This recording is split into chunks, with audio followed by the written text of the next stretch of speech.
Welcome students steep concept channel में। जैसा कि हमने जो है वो फर्स्ट ईयर के चैप्टर नंबर 5 को स्टार्ट किया हुआ है। आप मेरा पिछला लेक्चर जो है वो देख सकते हैं।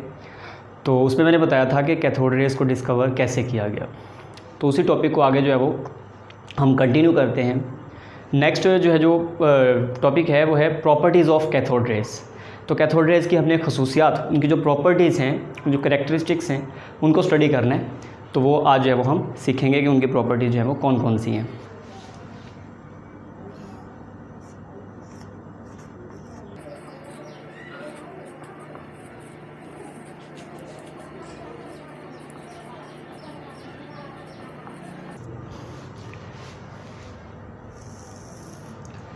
कैथोड रेज़ की जो प्रॉपर्टीज़ हैं, ये थोड़ी लॉन्ग क्वेश्चन भी आ सकता है पेपर के अंदर, तो उसके हिसाब से देखा जाए काफ़ी इंपॉर्टेंट टॉपिक है।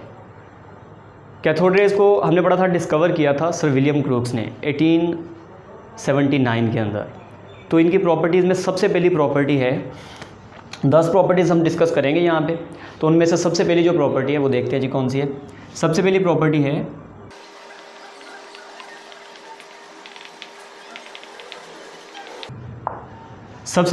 है cathode rays are negatively charged rays, यानी कि इन रेज़ के ऊपर नेगेटिव चार्ज होता है। ये जो है 1885 के अंदर, 1885 के अंदर एक साइंटिस्ट जिसका नाम है जे पेरिन,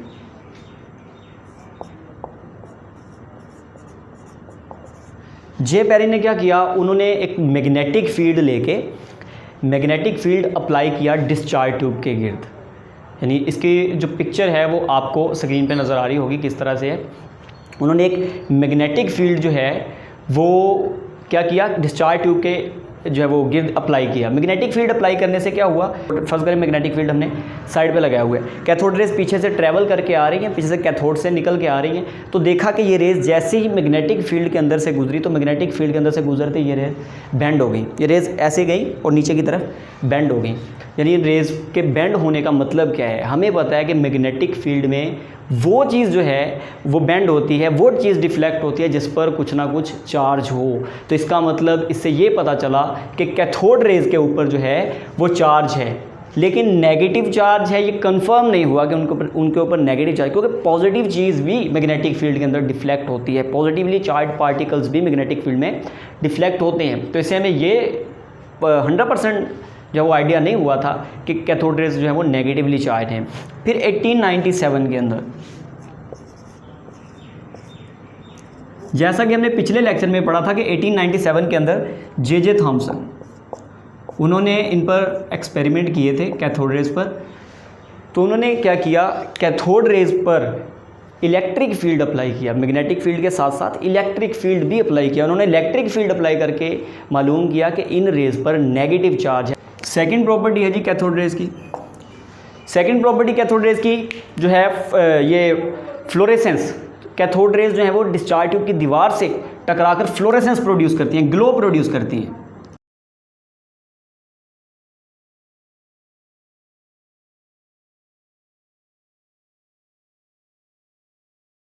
कैथोड रेज़ जब डिस्चार्ज ट्यूब की दीवार से टकराती है, उसकी दीवारों से, उसकी साइड से टकराती हैं, तो क्या होता है, वहाँ ग्लो प्रोड्यूस होता है, चमक पैदा करती हैं। ठीक है। अच्छा, ये जो ग्लो था ये सिर्फ कैथोड रेज़ जो है वो फ्लोरेसेंस सिर्फ ग्लास ट्यूब की दीवारों के साथ टकरा कर नहीं प्रोड्यूस करी थी, बल्कि वो रेयर अर्थ मेटल्स के, जब उनके रास्ते में रेयर अर्थ मेटल आती थी, यानी जो एनोड वाली साइड है वहाँ पे रेयर अर्थ मेटल रखने, तो कैथोड से निकलती हुई रेज़ जब जाके रेयर अर्थ मेटल्स के ऊपर टकराती हैं तो तब भी ग्लो प्रोड्यूस करती हैं, तब भी चमक पैदा होती है, फ्लोरेसेंस क्रिएट होती है।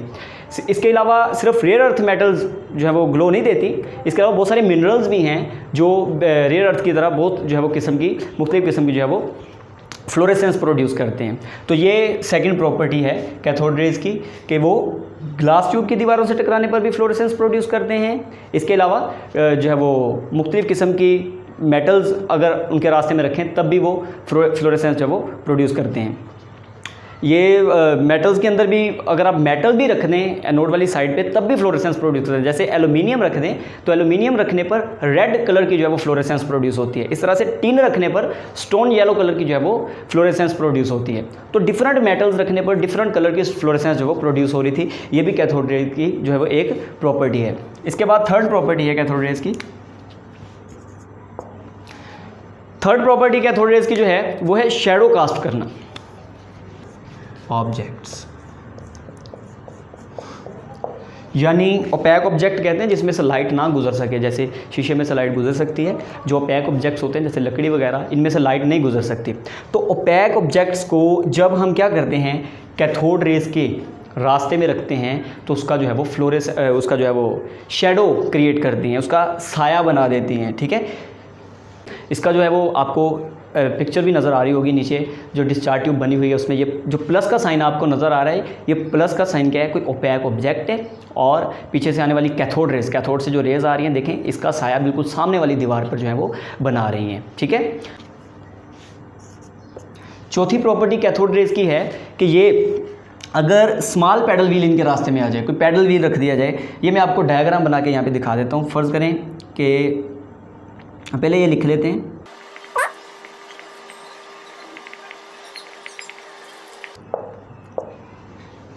कैथोड रेज को जब स्मॉल पैडल व्हील जो है उसके ऊपर इनको जो है वो कह लें जो है वो बम्बार्ड किया गया तो क्या हुआ, इन्होंने उस पैडल व्हील को घुमाना शुरू कर दिया। बिल्कुल इस जो है वो आप पिक्चर में समझ सकते हैं कि ये कैसे हुआ होगा।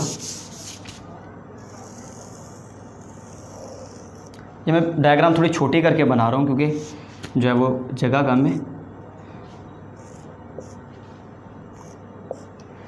समझ लें इस साइड पे कैथोड है, जैसा कि हमने पिछले लेक्चर में इस साइड पे कैथोड लिखा था, इधर एनोड है, बैटरी के साथ कनेक्ट किया हुआ है। ठीक है, दरमियान में जो है वो स्टार्टिंग में गैस फिल की हुई है, यहाँ पे कोई पैडल व्हील लगाया हुआ है। चलिए मैं उस पैडल व्हील को एक पंखे की तरह यहाँ जो है वो शो कर देता हूँ। कैथोड रेज जैसे ही कैथोड से आती हैं तो इस पैडल व्हील को जो है वो ये घुमाना शुरू कर देती हैं। ठीक है, ये पैडल व्हील जो है वो ऐसे रोटेट करना शुरू कर देते हैं। ठीक है, पैडल व्हील के ऊपर टकराने पर ये उसको घुमाती हैं। ठीक है, अच्छा पैडल व्हील को घुमाने का मतलब क्या है, इसका मतलब ये हुआ कि जो कैथोड रेज हैं, जो कैथोड रेज यहाँ से कैथोड से निकल के आ रही हैं, ये रेज नहीं है। ठीक है, ये क्या है, ये मटेरियल पार्टिकल्स हैं। ठीक है, ये मैटर है, मादा है, क्योंकि हमें पता है रेज का जो काम होता है, रेज ये है कि उनके रास्ते में कोई भी ओपैक आ जाए, कोई भी जो है वो कोई हार्ड ऑब्जेक्ट भी आ जाए तो क्या होता है उसमें से पास कर जाती हैं। जैसे हमारी पॉकेट में होता है मोबाइल, लेकिन मोबाइल सिग्नल जो है वो पॉकेट के अंदर से गुजर के मोबाइल के अंदर चले जाते हैं। अगर आप एक रूम में बैठे हैं तो तब भी मोबाइल सिग्नल जो है वो आपके मोबाइल तक पहुंच जाएंगे। उनको जो है वो इस चीज़ से कोई नहीं होता कि रास्ते में कोई रुकावट है। लेकिन ये रेज जो हैं ये इनके रास्ते में एक पैडल व्हील रखा गया, एक पंखे की तरह का ऑब्जेक्ट रखा गया, तो इन्होंने उसमें से गुजरने की बजाय उसके ऊपर टकरा कर उसको घुमाना शुरू कर दिया। और ये टकरा कर घुमाना जो है ये प्रोसेस तब ही हो सकता है अगर इन रेज के पास मोमेंटम हो, यानी इनके पास मास हो, वेलोसिटी हो। तो ये मैटर होगा, मादा ही दूसरे मादे को जो है वो मूव करवाएगा। ठीक है, ये मैटर ही पीछे से आ रहा है, मटेरियल पार्टिकल्स आ रहे हैं, इस वजह से ये पैडल व्हील जो है वो रोटेट करना शुरू हुआ। यहाँ से हमें पता चला कि ये रेज नहीं है बल्कि ये क्या हैं, ये जो है वो मोमेंटम रखने वाले पार्टिकल्स हैं, ज़र्रात हैं। इसके बाद जो है वो पांचवी प्रॉपर्टी है कैथोड रेज की। पांचवी प्रॉपर्टी क्या है कि ये एक्स रेज प्रोड्यूस करती हैं। ठीक है, very interesting property and very much applicable property, इसकी एप्लीकेशन काफ़ी ज़्यादा है इस प्रॉपर्टी की। ठीक है, पांचवी प्रॉपर्टी है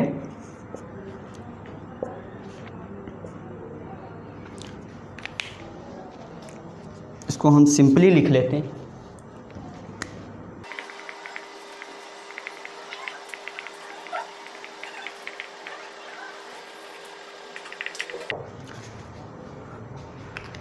पांचवी प्रॉपर्टी क्या है कि कैथोड रेज जो हैं जब इनको किसी हैवी मेटल के ऊपर बम्बार्ड किया था, हैवी मेटल्स का हमें पता है जो रेयर अर्थ मेटल्स हैं वो हैवी मेटल्स कहलाती हैं। इसके अलावा डी ब्लॉक एलिमेंट्स में हैवी मेटल्स मौजूद हैं।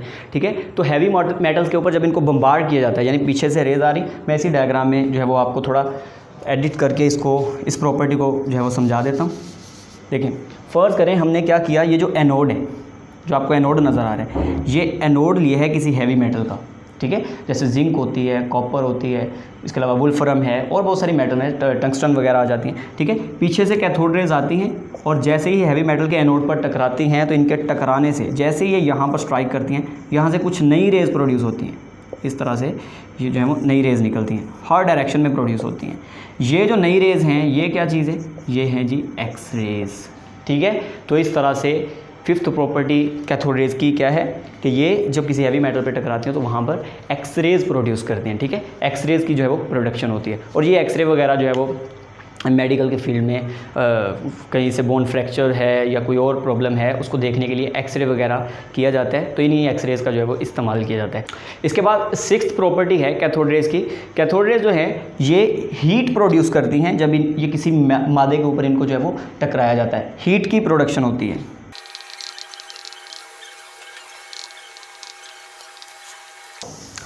तो सिक्स्थ प्रॉपर्टी है कि हीट प्रोड्यूस करती हैं। ठीक है, cathode rays produces heat bye striking any metal. जब इनको किसी भी मादे के ऊपर टकराया जाता है तो हीट प्रोड्यूस करती हैं। जैसे फ्रिक्शन की वजह से हीट प्रोड्यूस होती है तो ये किसी मेटल के ऊपर टकराने पर हीट प्रोड्यूस करती हैं। इनको जब एल्यूमिनियम और गोल्ड की फॉइल पर टकराया गया कैथोड रेज को, तो इन्होंने क्या किया, एल्यूमिनियम को जो है वो उसको ग्लो, एल्यूमिनियम में ग्लो पैदा होना शुरू हो गया। जैसे कि हमें पता है जैसे लोहा वगैरह है उसको हम गर्म करते हैं तो वो चमकने लग जाता है, ऐसे ही एल्यूमिनियम पर जब इनको टकराया गया तो एल्यूमिनियम पर टकराने पर उतनी जगह जो है वो ग्लो प्रोड्यूस करने लग गई, यानी वहाँ पे चमक पैदा होने लगी। और वो चमक किसकी वजह से पैदा हुई, हीट की वजह से। और रेज़ को एक जगह पर बम्बार्ड करवाने के लिए हमने जो है वो लेंस का इस्तेमाल किया, कन्वर्जिंग लेंस का इस्तेमाल करके हमने क्या किया, रेज़ को जो है वो एक जगह पे फोकस किया और वो जगह एल्यूमिनियम की जो है वो ग्लो में जो है वो तब्दील होगी, वहाँ पे ग्लो प्रोड्यूस होने लग गया। ठीक है, ये सिक्स्थ प्रॉपर्टी है। इसके बाद सेवन्थ प्रॉपर्टी है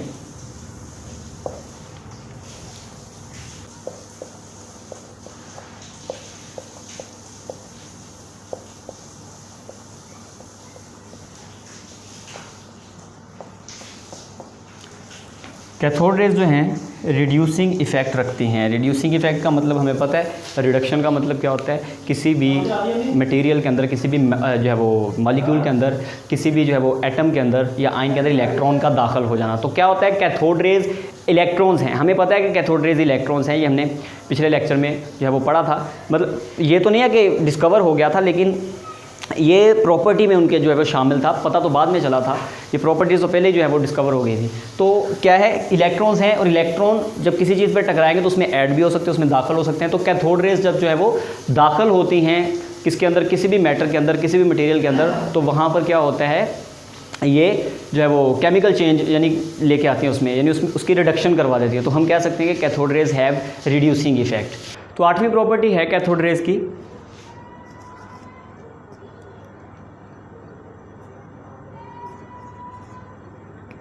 कैन आयोनाइज,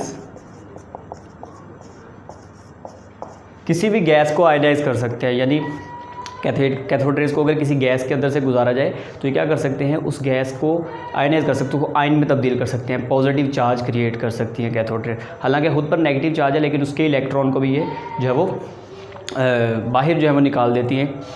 तो क्या होता है, वो इलेक्ट्रॉन बाहर निकलने से वो एटम जो है वो पॉजिटिव आयन्स में जो है वो कन्वर्ट हो जाते हैं। इसके अलावा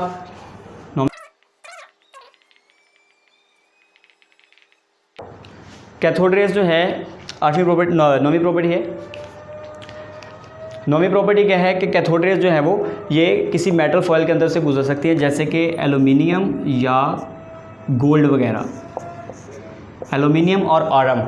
गोल्ड और एल्यूमिनियम की अगर बारीक फॉयल लें, जो है वो कोई बारीक झिल्ली लें तो उसके ऊपर कैथोड रेज को बम्बार्ड करवाएं तो क्या होता है, कैथोड रेज उसके अंदर से जो है वो गुजर जाती हैं। इसके बाद आखिरी प्रॉपर्टी है, आखिरी प्रॉपर्टी जो है ये वही थॉमसन जो जे थॉमसन ने जो काम किया था कैथोड रेज के ऊपर वही है, ये हमने पिछले लेक्चर में पढ़ा था, वही प्रॉपर्टी।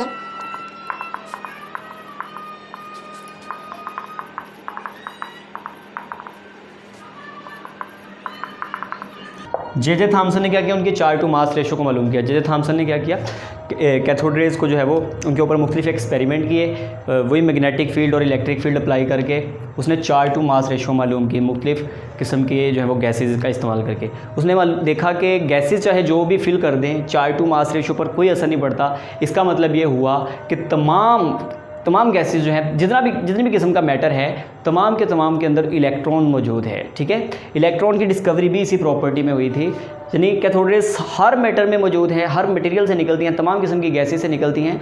तो उसका मतलब हर गैस के अंदर, हर किस्म के मादे के अंदर जो है वो कैथोड रेज प्रोड्यूस करने की काबिलियत है। तो उसमें वो इलेक्ट्रॉन जैसे पार्टिकल जो हैं वो हर मैटर में मौजूद हैं, ठीक है। और इसने देखा था कि वो रेज नहीं है बल्कि बीम ऑफ पार्टिकल है। कैथोड रेज जो हैं, जैसे कि मैंने पिछले लेक्चर में बताया था कि कैथोड रेज जो हैं वो बीम ऑफ पार्टिकल्स होती हैं, पार्टिकल्स की एक बीम होती है। लिहाजा जो कैथोड रेज हैं वो मटेरियल पार्टिकल्स हैं और उन पार्टिकल्स को स्टोनी ने नाम दिया था।